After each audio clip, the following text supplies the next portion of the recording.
In the land of Hyrule, there echoes a legend. A legend held dearly by the royal family that tells of a boy who became a man.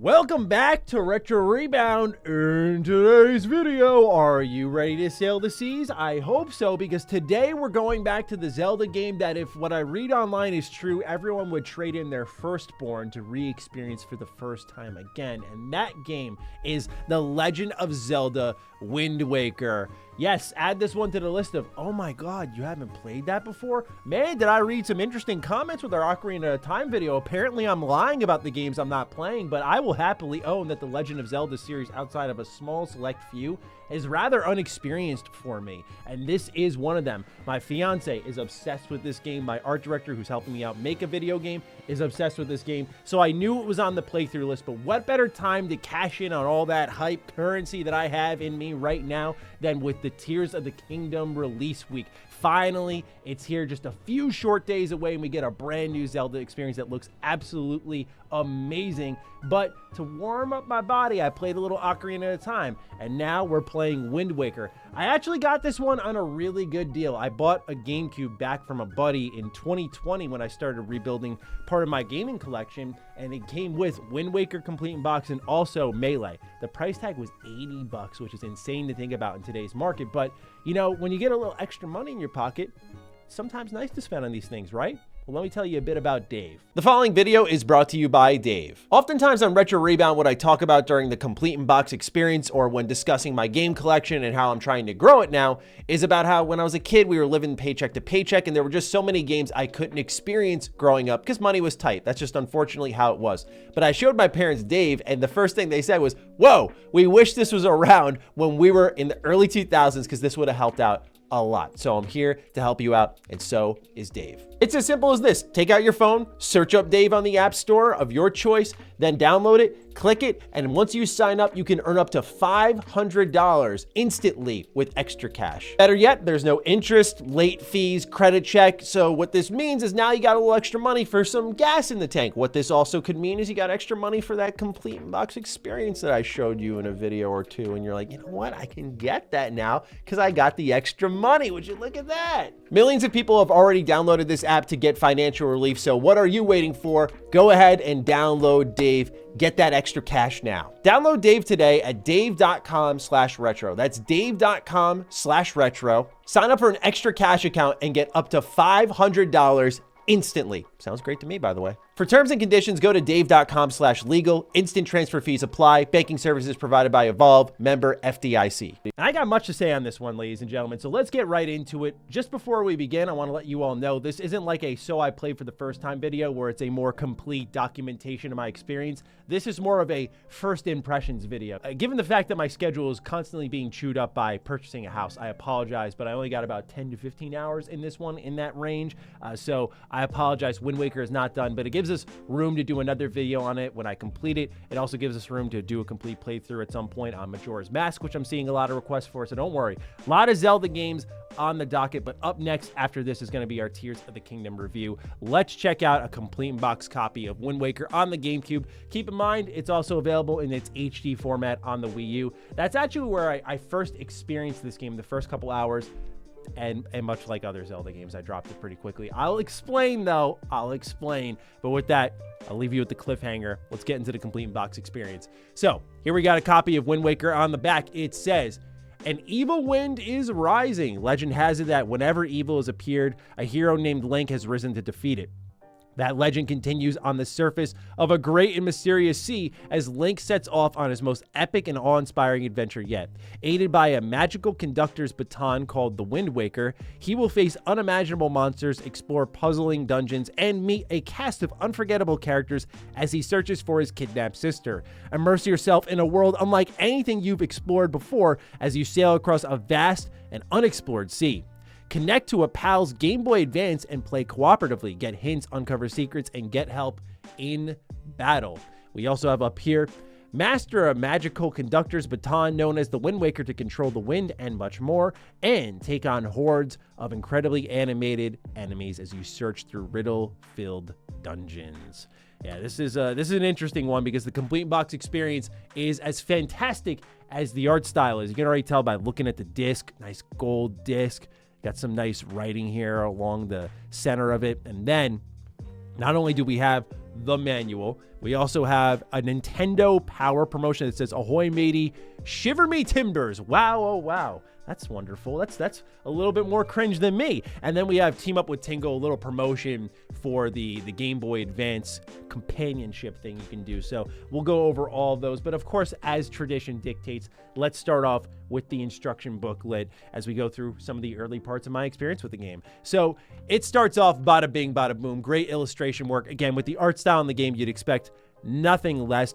As I pointed out in our Ocarina of Time complete box, you'll see the legend continues is always the first page. Here we have Overheard in the Windfall Cafe. The idea here is this is a bit of a prologue, if you will, like a story passed by word of mouth from one person to the other in this cafe, and sort of how it begins, because it says, "When I found her, there was this little odd kid dressed in green there too. We met this postman on the island, and from what he told us, it was that kid in green who saved Miss Tetra." And it goes on to explain, well, if you want to hear more, it's a long story. And indeed, so you'll see here they got like pirates in the bottom. Like, I just love how every Zelda game reinvents the formula in some way while maintaining the core gameplay pillars. Like, this one's just, what if Link were a pirate?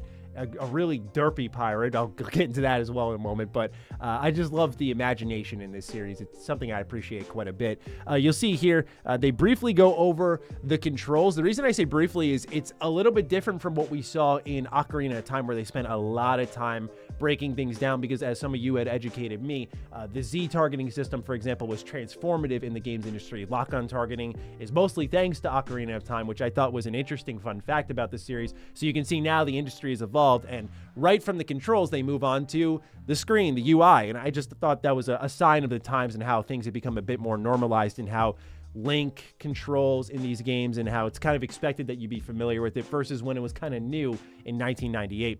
Sea charts, because again, you're sailing the seas, and this was one of the better surprises, I guess I would say, for me, because it was far more open than I expected. Dungeon maps kind of work as you'd expect. That's where the Wii U came in handy, because you would just have the map on the tablet, which was really cool.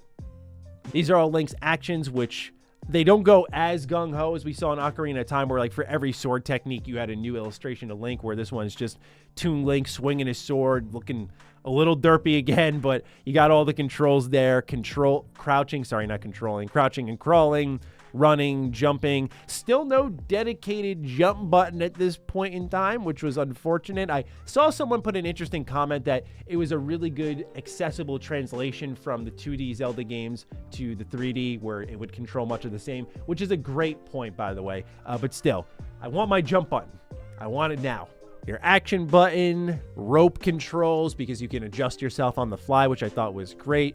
Camera perspective was great. You can see down here, you can change the camera and how it's angled and centering it and go into a first-person view. So that type of camera control was very appreciated after coming off of Ocarina of Time on the Nintendo 64. They go through some of the items that you're going to get in the game. The Tingle Tuner especially is really funny. Attack items like the Deku Leaf, the Boomerang, and so on and so forth. And then Link's boat, which is the star of the show, is it not here? And then you can use a crane to haul up treasure, which is awesome. And continuing on into the Wind Waker, which again, I just felt that parallel to the Ocarina of Time. Like, you're playing the music through the Ocarina and you're doing all the button prompts, and here with the Wind Waker, you're kind of doing the same thing, except what kind of threw me off at first was holding the analog stick in a specific direction while doing the motions. Very easy to adjust to once you got a hang of it, but it wasn't as simplistic as Ocarina of Time, where it's like, oh, just press the buttons. It was like, wait, I got to hold in a direction, and then, okay. I like where they're at with this. And then they talk about linking to your Game Boy Advance, so you can do a little co-op play. Nintendo, famously known for that. I remember one of the popular examples was actually Final Fantasy Crystal Chronicles, where you could do like co-op play with that. I always liked the companionship Nintendo did with the handheld and the console. Now, because they got a hybrid, it kind of brings the two together with the Switch, but I just love that this is something that they did for so long. I think we saw it also in, I want to say, Pokemon Coliseum, but I digress. They break down what can happen in cooperative play, and then connecting the systems and how that works. Some clues, very, very hilariously bad clues, like, oh, my heart's run out quickly. What should I do? And there's like, find heart pieces, dude. I'm like, oh, okay. I'll go scour the map for those. Don't worry. And then that's the manual. And then you also have here the Nintendo Power Guide, which I thought was really nice. These are always great throwbacks. You got a Wind Waker t-shirt here. So really, really cool. As Retro Rebound expands, I'd like to get my hands on those things just to show you it all. Because the idea is to have this also be a collector's hub where if you're looking to buy things, you can see what comes with the ideal complete in-box experience. And then teaming up with Tingle, they have a little breakdown for that here. Like when you need a hint, what happens, bombs away, uncover secrets, check the map, float on the wind, don't forget to call. I just thought this was really cool that it was not only included, but like a major, it's not just a side piece, like it's a major mechanic that's encouraged, like, hey, get your friends together. That's been Nintendo's thing, either go outside or get together with your friends. I feel like that design philosophy guides a lot of their video games, which is really cool. But anyway, that is a complete in-box experience of Wind Waker. Let's dive a bit more into the overall experience of the game, shall we? Okay, I'm gonna say it, and I pose it that way because right when I started talking to my art director about this game and my initial impressions, before I could even get a word out, went, let me guess, the beginning slow, we know. Yeah, I just feel like it's still got to be addressed, though. Like, it seems like a commonly known thing about this game, but I got this on my Wii U alongside Bayonetta 2 when my parents were so wonderful and gifted me a Wii U for Christmas in, I think it was 2014. And I remember firing up Wind Waker because all I heard were amazing things about it, and this intro is a slog. Now, I know y'all don't want to hear it. You've heard it a million times, but look, this is my first time diving in. I gotta just be honest and transparent that going in, I was like, wow, I'm kind of bored right now. Okay, when are we gonna start picking things up here? And I'll get to when I started appreciating it, but I'll try to keep it brief, but I also don't want my complaints to go unexplained. For me, this moment in the prison, while it's brief compared to the rest of the game, it combines two things in game design that I absolutely cannot stand into one moment. Design element one is taking away my stuff. I don't care if it's early game, end game, mid game, it's going to bother me no matter when. And that is something that I noticed when I was playing Deus Ex Human Revolution. They take away your stuff in the mid game, and I wanted to pull my hair out. So having it in the early game where things are already slow, yeah, not always crazy about that. Then number two is a game that's designed to be one thing, trying to be something the elements of the gameplay don't support. So when there's stealth elements in a not stealth game, it just feels kind of terrible. Again, I'm not going to beat up on the game for it, but just so you all know, I'm not complaining for the sake of, oh, give me action. There were things that were kind of rubbing me the wrong way in those early goings, which I do think makes the turnaround, in my opinion, as we got deeper into the game, all the more interesting. But where I appreciated the game, let's just leapfrog all of that and go to where I started to have my turning point. Because I'm sure you've heard it before. Yeah, slow beginning. I expected that because I dropped it. And moved on to Bayonetta 2. So I thought, okay, I expect a slow start. I should be able to handle it better. But it was still a little bit like, come on, Matt. Come on. Like, I just get into it, will ya? But that intro is a struggle for me. So where I appreciate it is I get to this first island and I was looking for these 4 kids for this teacher because originally I got here and I'm looking for this sail to ride my boat all over the sea. And I get distracted, right? So I'm looking around, trying to help out this teacher, get these kids in line. And I spend what would probably be, again, first timer. I've noticed Zelda fans have no problem egoing you if you dare to have some trouble with their game. I'm not ultimately that surprised, but I was a smidge disappointed. A lot of people really pounding their chest. I'm like, congrats, you got a lifetime experience in Ocarina of Time. I had a couple weeks. So yes, I struggled with that. And so yeah, I go through these games slowly and differently. Because with this one, it's different compared to Ocarina of Time, where I wanted to go more old school, play it on the 64 and do the strategy guide. With Wind Waker, I was just like, all right, it's more modernized. I don't feel like I'm going to need the strategy guide. So I was just going through my own devices and just seeing if I could solve problems as they were. And so I'm looking for these 4 kids and I'm having trouble. I find 2 of them, no issues. And then I see one in the tree and I'm thinking, okay, I noticed that the windmill's blocked up. I probably got to get that going to knock this kid off. I'm not sure if I need something for this. I know it's a Zelda game. Maybe I'll come back here later.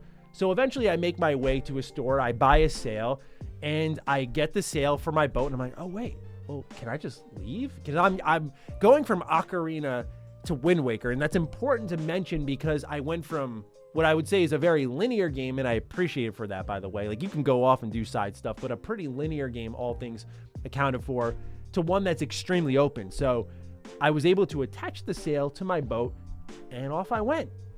This was a really remarkable moment for me because it felt nice to say, you know what? I'll pick you up later. I'm going to go do this now. I like that sense of openness and freedom. It's why one of the few Zelda games I have played is, you guessed it, one of the newer ones, Breath of the Wild, when it first came out. And for those who are curious about my list, beyond Ocarina of Time now, Link's Awakening, Twilight Princess. Like, it's a very short list, so I apologize. But yeah, Wind Waker is now going to soon be a notch on the belt. But yeah, it was awesome to leave behind my objective and just go sail the sea. Now, what was more impressive was, oh my gosh, it's just way more open than I thought it would be, especially for a GameCube game. I'm just making pit stops on these islands and finding all sorts of secrets, and some that I feel like I need tools like maybe bombs or my boomerang to discover and dig deeper into. So there was a real sense of exploration here that, boy, did I appreciate it. Just having that ability to freely go off the beaten track and find some fun stuff. And given that it's a more pirate-themed adventure, I mean, this game will load you up with rupees. And so I like that it was more of a currency that was just being dumped on you, because there was stuff in the game that was far more expensive. So it kind of, in a very weird economic way, fit what I think the game was going for, which I thought was cool, because you're, hauling treasure out of your boat and stuff. That type of exploration just clicks really well with me. I was a big fan of just the sense of openness, the sense of exploration here. It was immediately that feeling of, I don't even want to go do the main quest. I just want to go see what this world has to offer me. And that was the most fun I've had so far. Not that the other stuff has been bad, but that sense of being taken off the leash and just going crazy, it almost makes that slow beginning worth it, because you get so like, come on, I want to go, that when it's time to go, you can truly out the door and through the window you go. The other thing I appreciate thus far is the art style. We got to talk about how derpy my man is. Toon Link is an absolute dork, and I see why people love him. Just when you hand him his clothes, you just see his little face. When he holds it up, he looks so uncomfortable. I feel like I pity this man for being put on this adventure. It's like he's such an uninspiring hero that he's awesome. And I feel because of that derpy nature, it makes him just all the more lovable.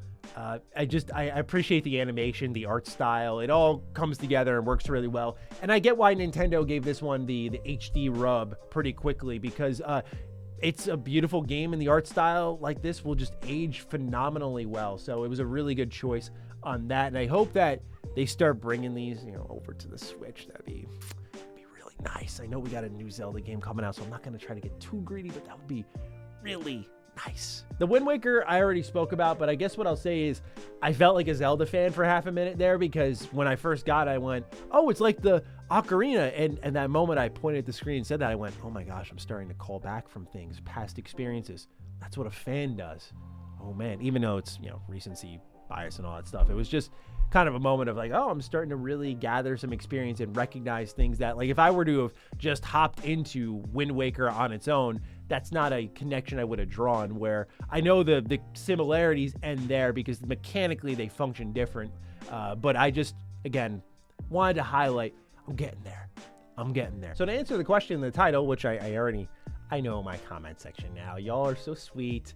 And the answer is yes. Wind Waker does have that feeling of, oh, it's really that good. I prefer a more edgy, serious main character. That's just unfortunately my style. I've learned over the years. Like, a lot of people are, oh, I'm so tired of grim, dark stuff. And I go through those waves, and I think there's good ways of handling it. But, like, for example, my most preferred version of Link is the Twilight Princess one, which is a more darker, grittier tone. I feel like that's why I'll jive with Majora's Mask a little bit. So Wind Waker, I totally get why people love it. I think it truly is that good. I'm curious if once it's all said and done and I'm shaking out my my tier list, if you will, if Wind Waker will be at one of my top or one of my lowest. I still got to finish it, of course, but I wanted to deliver some impressions this week as we coast into Tears of the Kingdom, which will be our next video. So I'm excited to put out a review on that, put some thoughts out on that, and kind of conclude the Zelda Holy Trinity, the Triforce, right, of videos here on Retro Rebound. It felt fitting, right?